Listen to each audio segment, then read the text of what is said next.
All right, guys. We're here among the stones with Jason Matkowski. Tell us a little bit about yourself. Yeah, I don't know how far you want me to go back or start or anything.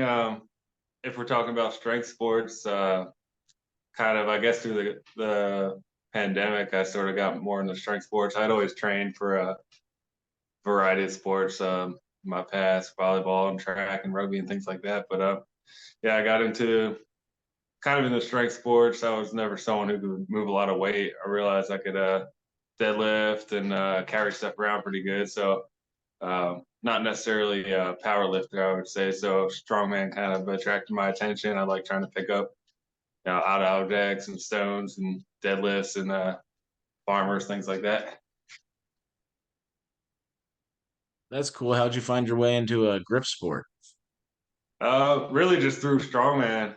Um, I did strongman for probably a year and a half.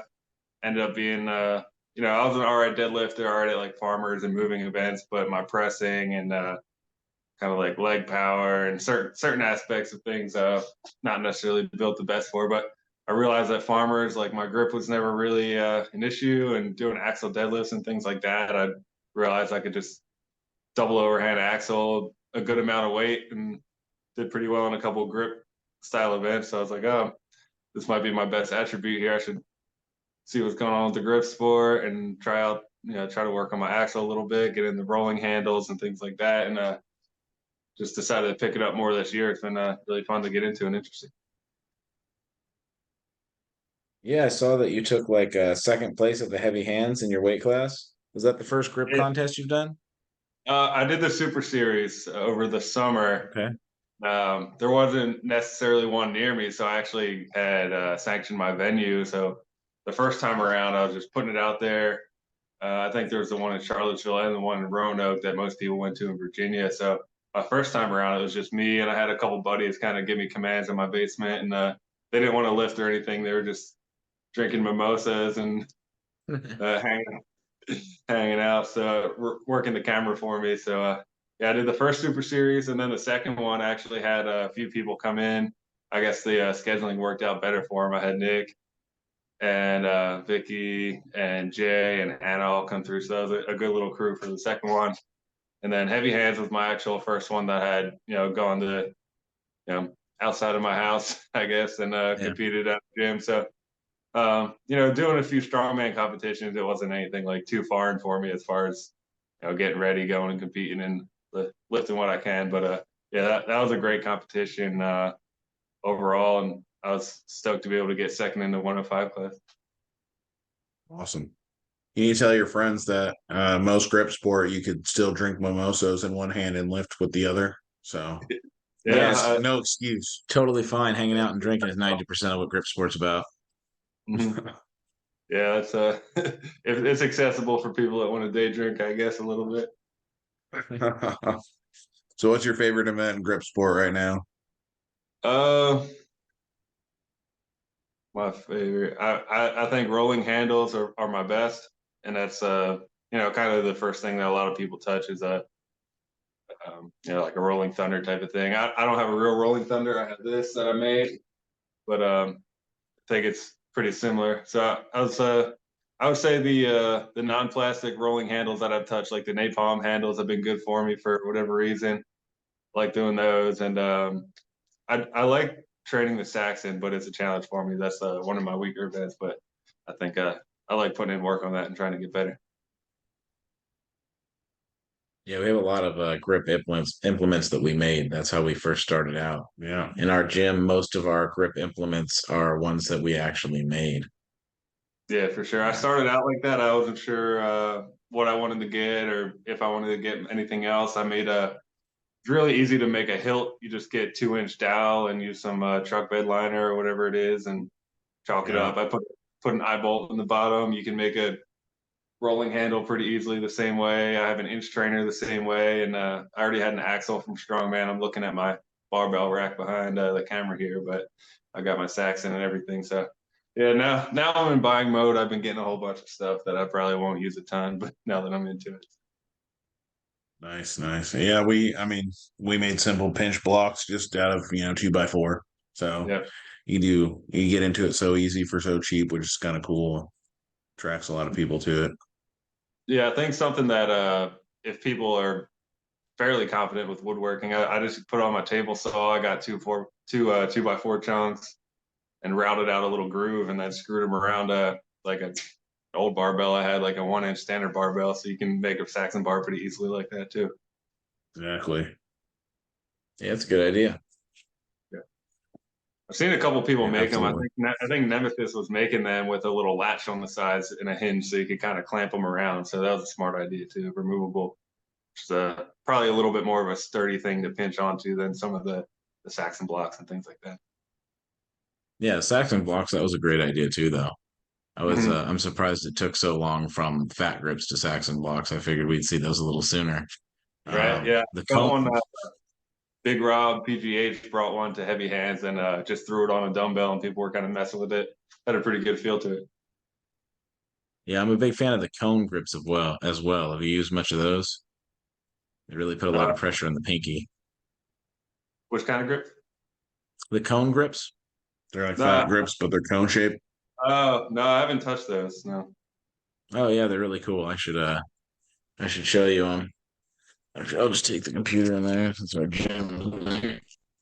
We're moving. We getting Anyway, bigger to it. yeah, the cone grips are pretty cool.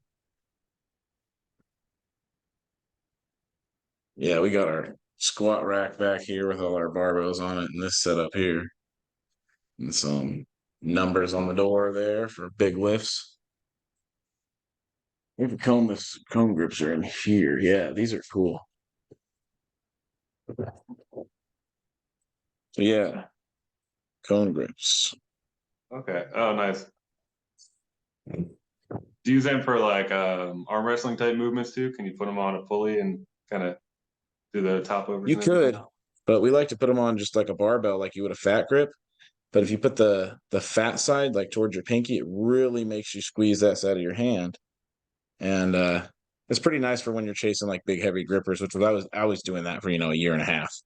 I was chasing all the grippers. So this wound up getting a lot of pressure on the pinky with just normal types of lifts. And that was huge. But yeah, here's a lot of our DIY stuff back over here. We got tons of DIY hubs and baseball grips and DIY flask down here, There you go. wrist Yeah. wrenches, all I'd kinds like of to do DIY DIY stuff. stuff. I think people should try to get creative, get into it a little bit, and you can really replicate most of the implements or most of the types of implements pretty easily. So I think that's a great thing to point out.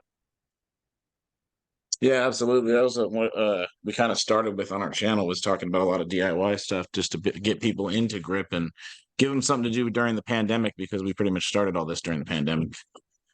Yeah, And you mentioned you I kind of got into probably strength sports during the pandemic. That's kind of what we did too, which is pretty neat. I think that was a good, time to do it, build a home gym and get into something. yeah. Mine was I think I don't know. I mean, here in Virginia, people are still doing a lot of outdoor sports and things like that. Pretty, even later in the summer. So I was playing flag football still. So there's activities to be had, but I think one thing was it was right after I had my son. I actually had started like putting on weight more easily than I had in the past. I was always like a volleyball player, super skinny. Started putting on a little bit of weight, and I'm like, oh, if my body puts on mass now, maybe we'll see if we can put on some mass and some strength here. So started hitting the weights a little bit more. And I was actually prompted and encouraged by my general weight gaining ability that I never had in my 20s to start trying to move some weight. Got it backwards, I guess, but Yeah, I don't know. I don't think I started gaining a lot of weight until I got into my 30s as well. So I think that's pretty normal. slow Yeah, down a you get a little lot stronger in those age. Yeah, bit. for I sure. got dad strength and dad speed, which is greatly reduced from non-dad speed. So Yeah, exactly. You get slower and stronger for sure. So grip sport's awesome. Don't have to be fast anymore. yep, Martins calls it the golf of strength sports, and I think being a dad in your mid 30s, golf is a good route. Yeah, it's perfect. So But yeah, The one thing You did is, something I've always wanted to do this past year. You got to go attend the World's Strongest Man. What was that like? oh yeah, that was cool. I actually went to college down in coastal Carolina and near Myrtle Beach. It's about 20 minutes away. So I had spent a couple years down there. I was a volleyball player. I spent a lot of time playing beach volleyball down in that right around that area where it was actually held. I have a buddy down there who I went to visit, so I kind of made a little weekend out of it. I went on Thursday, and I was planning to go back on Sunday for the finals, but on Saturday I actually ended up getting like food poisoning, so I was super sick the whole weekend. So only made it the one day, but it was it was cool. They definitely need to install some bleachers or something like that. There's a lot of people on step ladders and buckets standing behind other people. Fortunately, being 6'3", I could kind of see through the crowd a little bit, and I got a couple cool spots. But yeah, if they improve the actual like seating for next year and have it in Myrtle Beach again, it's gonna be awesome because there's a huge crowd. Performances were great. Seeing the guys coming back and forth and like talk to everyone, sign autographs. Some of the less well-known guys even just running out in the crowd. Like Spencer Remick was just hanging out in the crowd and like chatting up random people. Talked to a bunch of the guys coming in and out of the athletes area and got some autographs and pictures with everyone, all that good stuff. Thomas Evans and Big Z and Iron Baby and all those guys. That's awesome. Yeah, that's cool. I saw some of those pictures. Magnus V was also there. That's pretty sick, man. Yeah, it was cool. It's you know, especially playing college volleyball and just playing volleyball most of my life and being 6'3", like, a 6'5" guy isn't really like surprising at all. Just walking around, there's like pretty big dudes, but just seeing like the size of their shoulders and like joints and stuff like that. Like, I have pictures kind of holding my arm up with Thomas Evans, and it's just like his wrist is just twice as thick as my wrist, the actual bone. So it's kind of scary how like just thick and like just big frame those dudes are.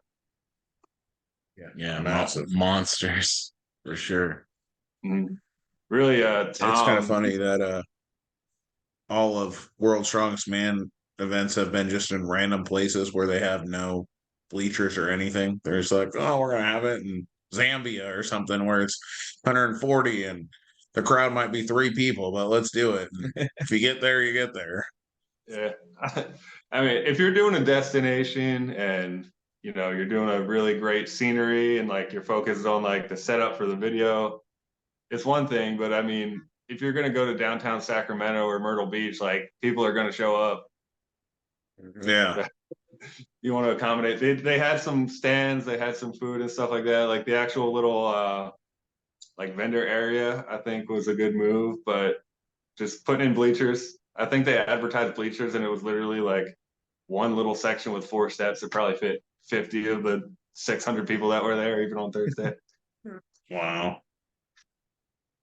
At least it wasn't 115 degrees this year. Yeah, it, like Sacramento. it was hot, but it wasn't 115, but I got sunburned on that Thursday, that's for sure. So, what motivates you to compete in grip sport or just any strength sport in general? What motivates you to compete? I'm kind of one of those people. I always have something that I want to prepare for, like strongman. I had to sign up for a contest and sign up for another contest. I want to have something to look forward to that I'm competing in. I want to have something to like specifically focus on progressing in, things like that. I've played sports all my life, so I want to go out there and kind of just compete and not necessarily even just compete, just get out there with the guys and do your thing and have a good time. See who, you know, so you can take down whatever sport or activity you're doing.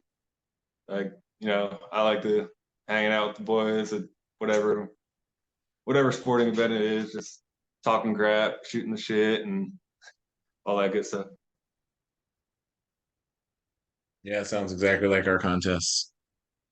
Yeah, it's always a good hangout. I mean, with the grip, it's more laid back than the strongman stuff because if you're about to go hit a deadlift ladder or something, like you have to make sure your lats are firing and like you're actually warmed up. For grip, it's like you're warming up, but it's like you're just lifting up a lighter thing with a rolling handle a few times and working your way up. Yeah, exactly. Yep.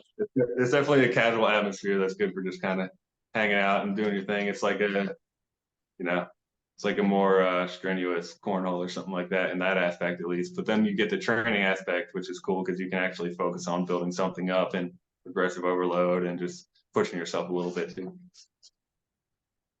I think cornhole's harder. Yeah. It There's can be. definitely it's even on ESPN, man. That's like a real sport. You need more coordination. Yeah. Their strategy, like you got to block the other person's beanbag and all that. I don't know. Yeah, I guess you can just walk up and pick something up. It's a lot more simple. Yeah, I think that laid back atmosphere makes it really good for newcomers to the sport, though. A lot Mhm. easier to jump into than like powerlifting or strongman when it's not quite as laid back or competitive.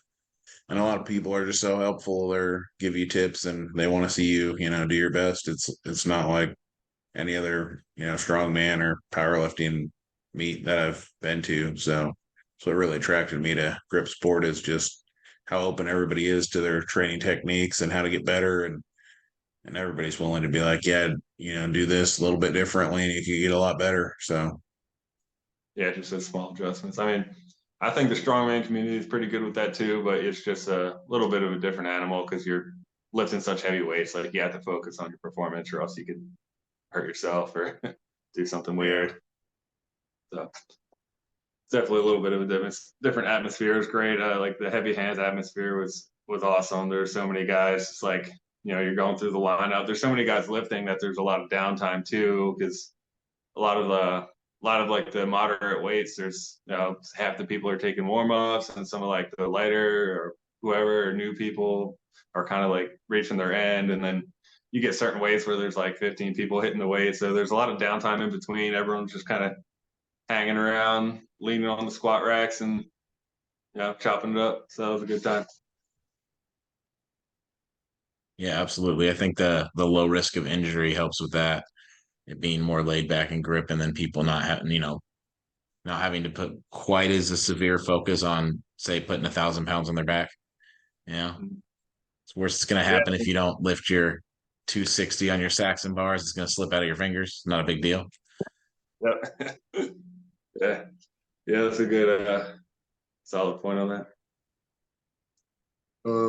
Yeah, and like most rolling handles, it just doesn't come off the floor. You're like, all right, I'm maxed out. I can't pick it up. Pretty Yeah, much. most of the failed lists are just you not doing anything. Yeah, being glued to the floor is a very common situation in grip, and it can only take a half a pound to do it. Yeah, my little bighorn is kind of a tricky thing for me right now, and it's like sort of at the I would say especially at heavy hands. I think it was also because it was fatigue with the 4 events, but like little bighorn, I'm just warming up, hitting all the warm ups. I never touched one before. I'd done like similar implements and vertical things, but we're warming up, getting a little heavier. I'm like, this is easy, this is easy, this is easy. Get to 186. I'm like, all right, that felt good. I probably have about 200, and then just failed 191, just like barely came off the ground. So it can Yep. catch up on you. Yeah, it's definitely a different animal than some of the other vertical implements for sure. Mm-hmm. Yes, I think the vertical list can already be tricky, and it's already something that can go quick or vary from day to day more so than some of the other things. And then little bighorn like just exacerbates that even more. It's just that little cone. If you're slipping off, or you're slipping off. So Yeah, absolutely. See, cone grips will help with that little bighorn. It definitely makes that side of your hand stronger, which is a big part. A lot of guys wrap on that implement starting with their pinky. Yeah. yeah, I try to set my pointer finger first. Um, but I don't know. I'm still refining my technique on that. I've done it twice so far, only in competition. I have this guy, which is I bought a 4 pack of sofa legs, the wooden legs that go Oh on the yeah. couch, and drew a little Hmm. hole. I sprayed it with bed liner. It's pretty good analog, but it's not the same because the the taper isn't as strong. It's a little fatter on the Yeah. end. My numbers are pretty close, I think, on it, but yeah, it doesn't really replicate the feeling exactly. It's a little bit of a tricky one. I took a plastic drinking cup, which had a similar taper to it, and filled that with concrete and put an eye hook in the end of that. Yeah. And that's how we made our first DIY little bighorns. Yeah, I actually did the exact same thing. That's what I was gonna say. But at one point I had one of those silicone pints, and I thought that would be perfect to pour into and peel it off. But I couldn't find it, and then I just bought a dollar store pint glass, like a glass one, and my plan was just to crack it off. And then when I tried to crack it off, the whole thing just dented in and failed. So I just switched to the wooden one. Yeah, we just did the plastic one. You just spray the inside of the cup with like, WD-40 or some kind of silicone, and then pops right out. Pops right out. So Yeah, that works I pretty easy. We did a lot of probably concrete DIY stuff. Yeah. Yeah. After making so many Atlas stones. Yeah. Yeah. I'm a big concrete DIY guy too. I had my farmer's handles. They're kind of like concrete suitcases with a bar through the top. And then Oh, nice. I had concrete weight plates at one point, and then I got a few more iron ones, so I got rid of them. Yeah, I like that you guys DIY a bunch of your stuff too. That's why I'm always down here at night, like doing some funky concrete thing or some funky wood thing. I made like a 2x4 belt squat. I have a seal row attachment for my rack where you just kind of bolt on the 2x4s and lay it in there, so you can kind of just lean on it with your feet on the ground, things like that. So I'm always trying to cook up some kind of That's cool. attachments that are $600 and I can make for 20. Exactly. Yeah. I was making some really good progress on an 154-pound, basically 2 Atlas stone globe version of an inch dumbbell. Making pretty good progress with it, and then it busted. So I plan on making another one of those because the inch is still just a little outside of my reach. So I think that would be fun to play around with and start working towards the inch again. Yeah. Yeah. I've been telling a couple people, my trainer, I don't know. I have just this 2-inch dowel, and I don't know where I put the handle, but I have a piece of PVC. I sprayed it with truck bed liner, and I just slide it on there, load it up with plates. And after lifting the inch at heavy hands, I kind of like feel out the same weight on this, and it's actually very similar as far as like the difficulty for me. Once I get to that like 170 range, it feels pretty much the same as the inch. So I think if people want to train for the inch and just want to try to do something quick, I think that's a good option too. Yeah, absolutely. There's a thing out there called the Wilfong inch trainer. And Mike Wilfong made that, and that's what we use. And it's a piece of 2 3/8 inch pipe, outer diameter, so 2-inch pipe, and then it's got 2 reducers on it that reduce down to the 1.5-inch pipes. Yep. And so it'll be 1.9 inch in diameter for those, so you can load those up with plates. And then the ends are threaded, and you just load plates all the way up to the threading, and then you screw on end caps to smash the plates together really hard. And that makes it so the plates really don't rotate. And that works as a pretty good trainer. Nice. So yeah, that wood idea with the PVC does the same thing. You'd be smashing the plates up against that PVC, I'd imagine, so they wouldn't rotate. I actually on mine, Or do they just fit tight on the wood? it's a little bit of a different action because the plates are loaded like it's a normal sleeve, but the PVC slit on top actually rotates around. So it's more like a rolling handle in that way. But I just find that the overall difficulty and action of it is pretty similar because it's still the weight going straight down and spinning out of your hands in a similar kind of way. It maybe is I don't know if it taxes the thumb in maybe a slightly different way, Probably but that's at what I least was thinking, is it probably doesn't quite put the same pressure on the thumb as the inch does. When the inch tries to roll out of your hand, it puts this severe pressure going, downward on your thumb right here. That's pretty brutal. But yeah, I would think that otherwise that it would be very, very similar. Yeah, I don't. Maybe it's my hands or the size of my hands, but for me, it felt similar enough. But yeah, I think maybe if your hands don't wrap all the way around, it's a little bit of a different thumb action because you got to pinch it in more with the actual fixed plates. I think there's a couple out there that are similar to your trainer too. It's like the FBBC one, and I think Luke Raymond makes a similar one too. So that seems to be the go-to. Yeah, unfortunately, there's a large number of gripsters whose hands don't wrap all the way around an inch dumbbell. So, a I lot more talked to common than you'd think. yeah, I talked to Zach a few times before heavy hands. He didn't really know who I was, and I was like, asked him about like what should I, where do I need to be at on this and that to try to lift the inch because I knew they were going to have one there, and I wasn't going to have another opportunity to try to lift it. And I'm like, all right, I want to do well at heavy hands, but I want to lift the inch bell while I'm there too, because like 5 or 10 more pounds on this or that versus like an actual feat. That's like a yes or no type thing. So yeah, I showed him. I was like, had my PVC. I was like, oh, my hands wrap around like this. He's like, oh, well, you kind of have the cheat code, so that's lucky for you. Yeah. So how'd it go when you went for the inch? Did you get it? Yeah, I got it. It it maybe it's a hand size thing. I didn't feel like it was. People always hype up like the spin and the thumb action so much. I don't know if it was just like fits in my hand nicely or something like that. I was able to lift it and pretty solidly. I did it before the competition, and they're like, "Oh, don't ruin your grip." I'm like, "Hey, I want to get this or not get it, and see what happens with the rest." Yeah, it seems like if you have large hands, it's a significant advantage for the inch. It Yeah, absolutely is yeah. very hand size dependent. I think I have large hands for the general population, and then I can't imagine what it feels like for Carl or Brian Shaw or someone like that. They probably have like 10-inch hands. Yeah, exactly. Mark Felix just tossing it around like it's nothing, you know. It's like Mark Felix is like, this is a normal bar. What are you talking about? Yeah, the axle bar is like I'm hook gripping this, and then the inch feels like an axle bar or something like that. So, what do you consider your greatest athletic achievement so far? My whole life, Yeah. uh,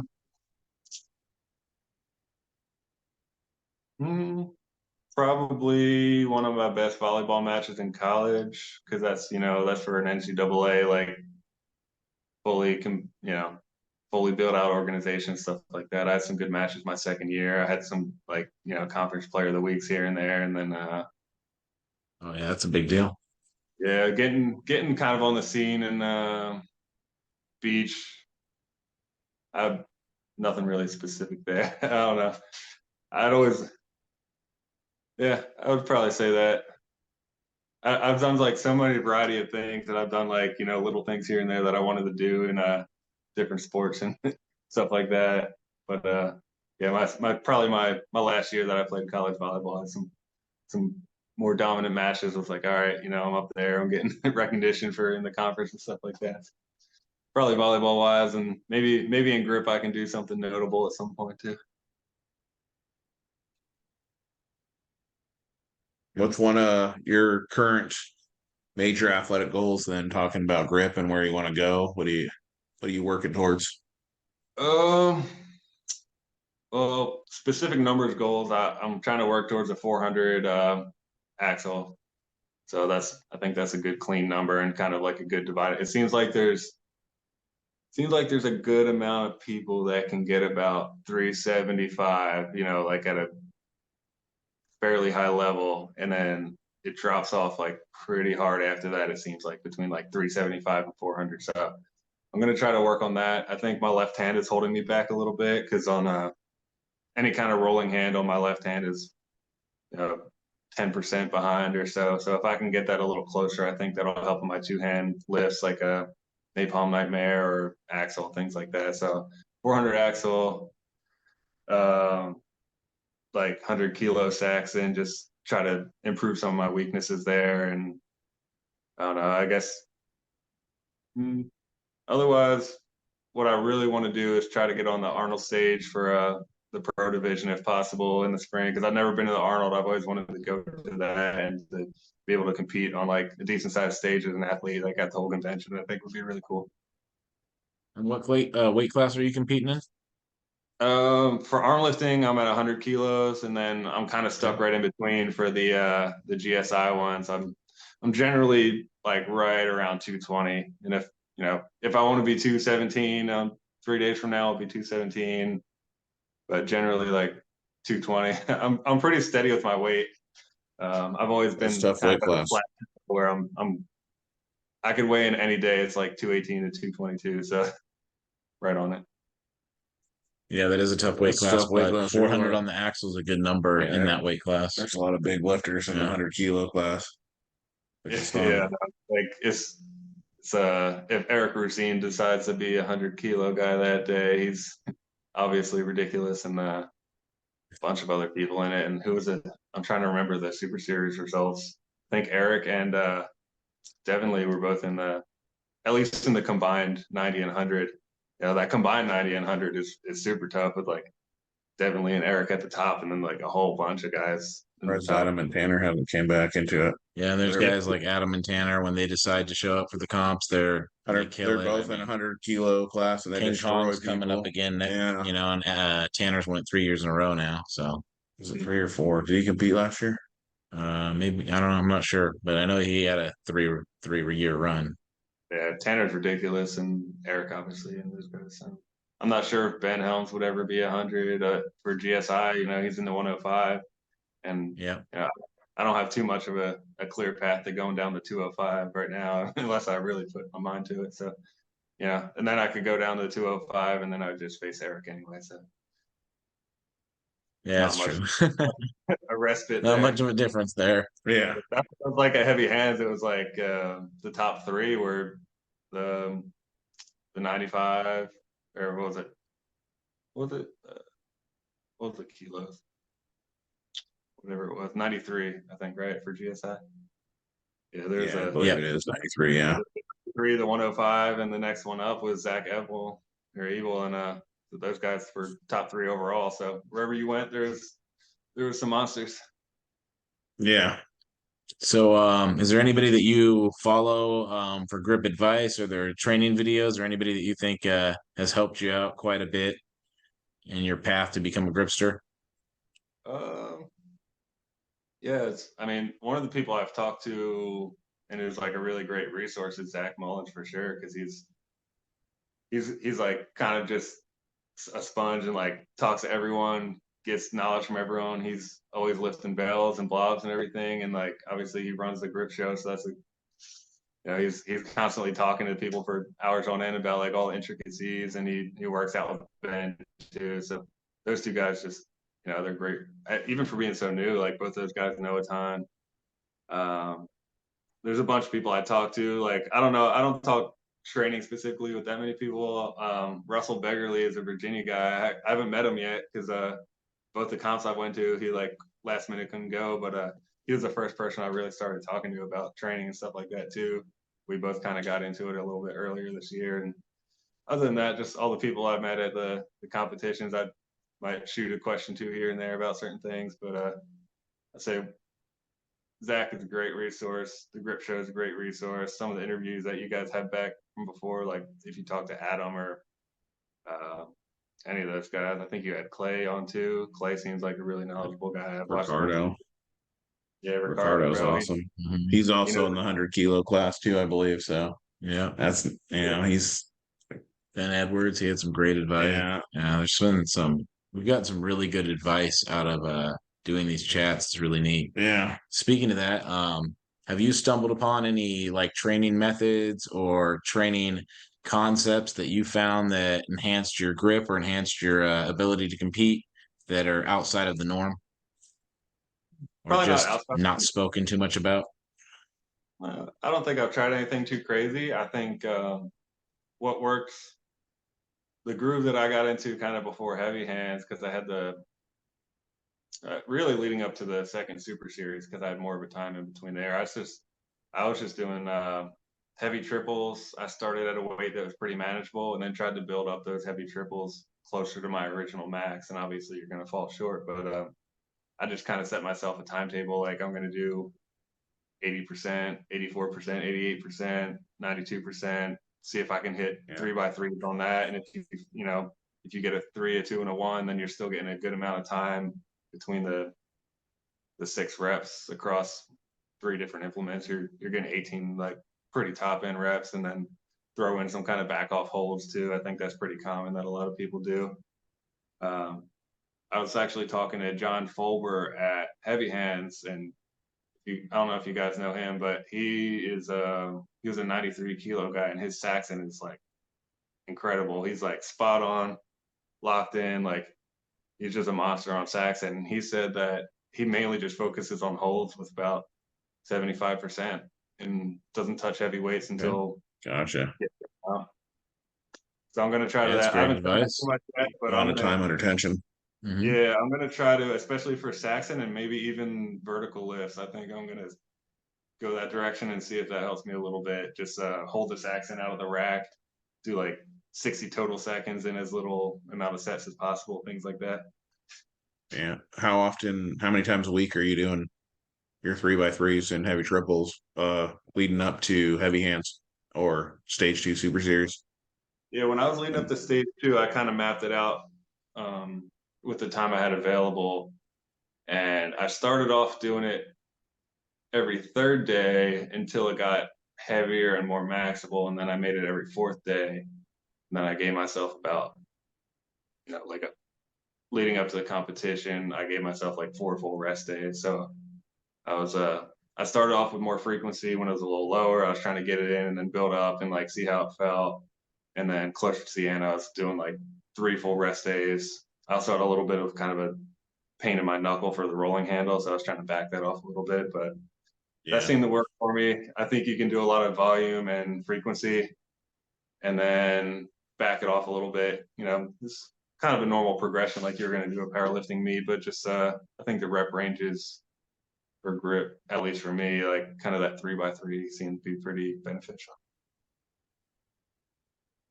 Yeah, I think I benefit from more days of rest as well. There's some gripsters that, man, they get in there every single day, and I don't know how they recover so quickly, or even multiple times a day. Dali Zhang, if you watch his interview with us, says he gets in there maybe sometimes twice a day, and it's incredible. Some guys can do that, but for me, I found that I rest a little more. One of the guys that came to our contest first year we host contests with Vinny, and he's got some really good grip. Vincent Riveles, and yeah, he said he only did it like once a week.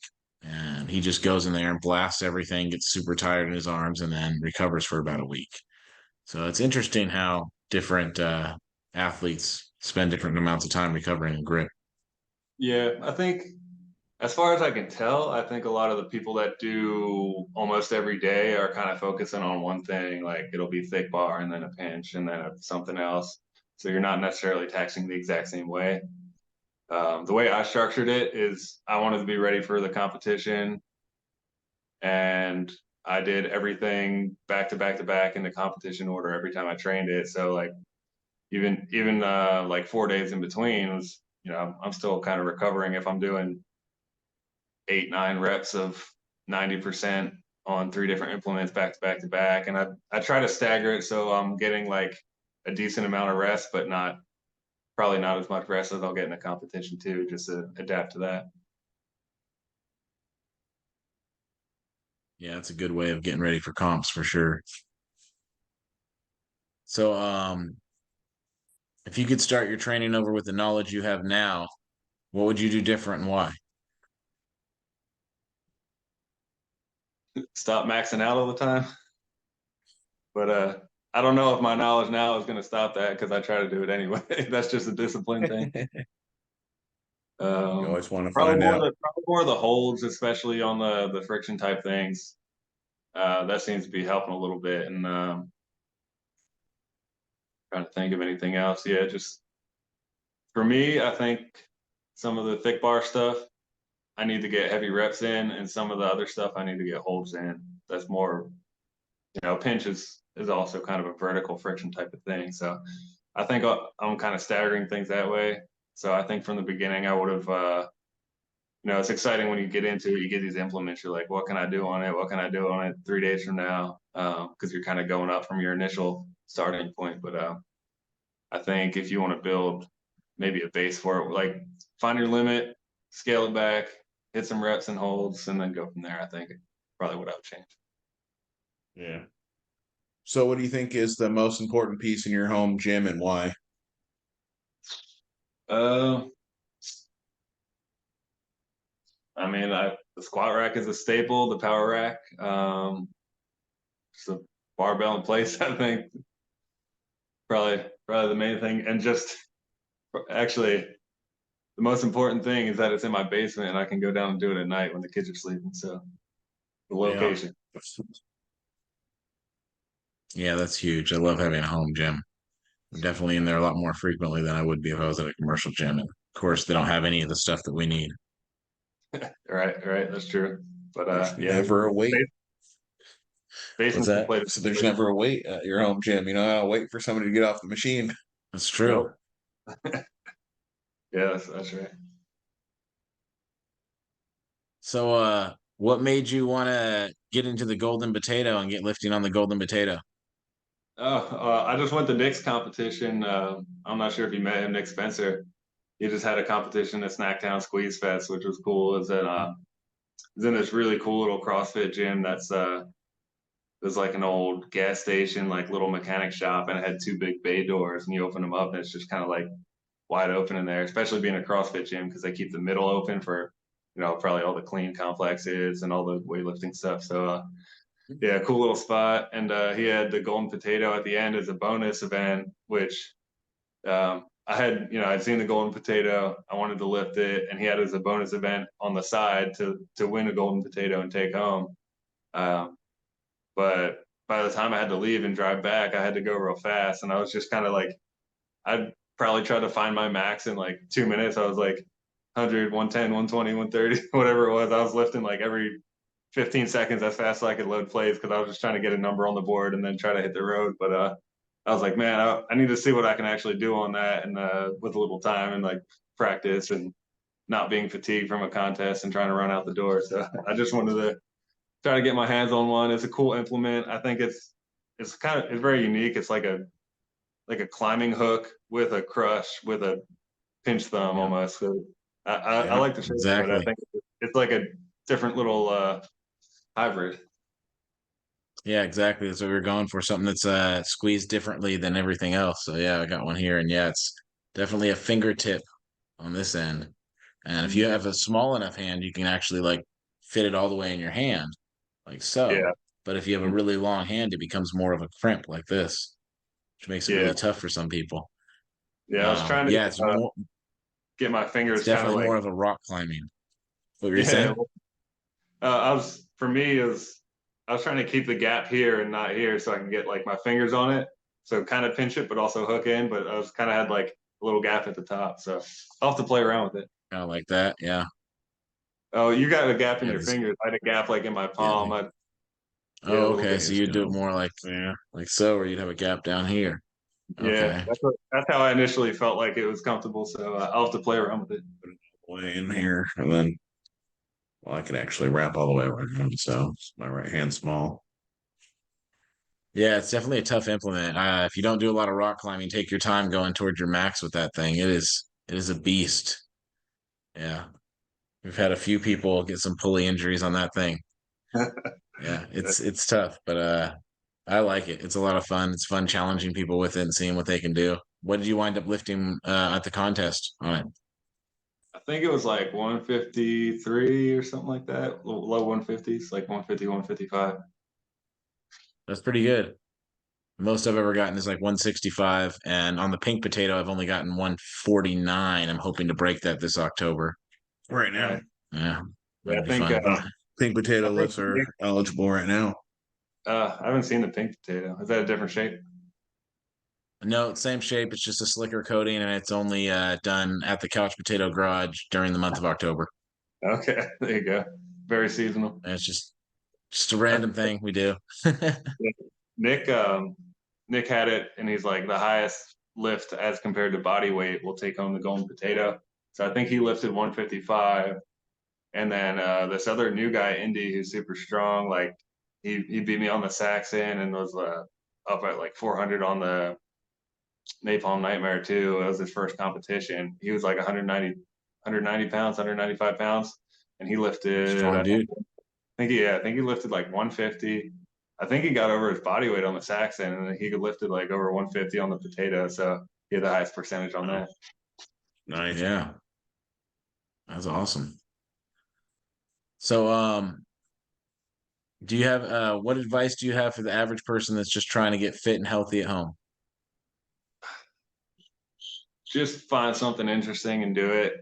I've done so many different sports, like normal stuff, weird stuff, uh, or weightlifting, running, anything. Just like find something that's kind of interesting, get into it, find people online, find some kind of contest or club, and just get out there and do it. Like go play ultimate frisbee, go in your backyard and set up an obstacle course or whatever. Just I would think don't be hesitant about getting into any kind of like activity or hobby. Just get in there, make friends, have fun, be active.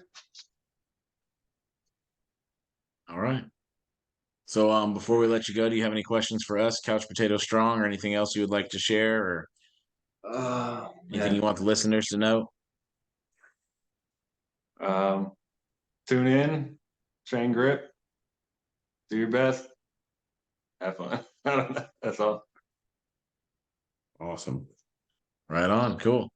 All right, yeah, it's great to Well, we're meet you looking guys. forward to seeing what you do wind up pulling on the potato once you get some time with it. Yeah, I'm I think trying it's like to. My plan is to leave my right hand alone for a while and like focus on left hand rolling handle and left hand vertical handle and things like that. Just like my left hand doesn't feel as beat up from the competitions lately, so trying to like do that, rest up my right hand, then get back on the two hand lifts, and then like I'm not doing only right hand things for a while. So I'll get a left hand potato PR down and let you guys know. There right you on. go. Are you doing King Kong this later this month? No, I'm not going to make it to any of those. I was interested in it, but not going to make it to that. I think I'm probably done for the year. I would like to do Arnold. I might try to do the spring squeeze that Dalton puts on in Virginia. And I would like to go to Ottawa for the North American Championships next year. That would be really cool. Right on. Yeah. Yeah, we're usually done for about 6 months or so after King Kong, so that'll be our off season from November to about June. Makes sense. Yeah. Yeah, you guys are a little too far. I can't make it to the couch potato ones. Well, that's all right, man. If you, as long as you're lifting on a potato, you're part of what we're doing. Exactly. Right? That's Post the the connection. videos. We'll watch from afar. Exactly. I appreciate it, guys. Nice meeting you. Yeah. Yeah, Have a you good night, too. man. Take Take care. care. Take care.